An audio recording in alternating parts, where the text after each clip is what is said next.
السلام عليكم ورحمة الله تعالى وبركاته متابعينا الكرام، كنتمنى من الله عز في أحسن الأحوال وانتم كتشاهدوا هذا الفيديو. مرحبا بكم معايا في فيديو جديد.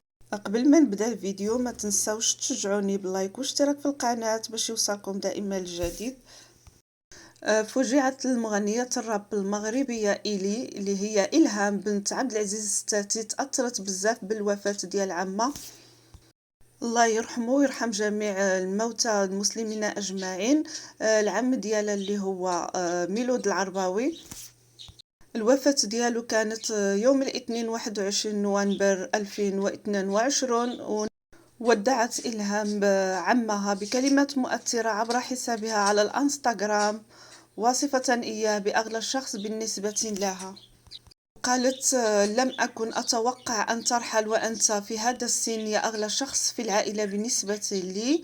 وتبعت أيضا: لقد كنت أحن علي من والدي ووجدتك بجانبي أكثر من مرة، أحبك كثيرا يا عمي.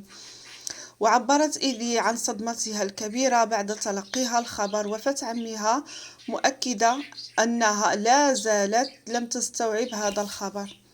تابعت في تدوينة أخرى: رحمك الله يا عمي، كنت أعز شخص بالنسبة لي، فقد كنت أعتبرك والدي الثاني. بالنسبة لعبد العزيز الستاتي، حتى هو ودع أخاه بكلمات وداعا لرفيق الدرب رفيق النجاح أخي الميلودي العرباوي: إن لله وإنا إليه راجعون.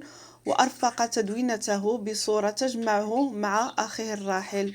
هنا غنكون وصلت لنهاية الفيديو، ومع السلامة في فيديو مقبل إن شاء الله.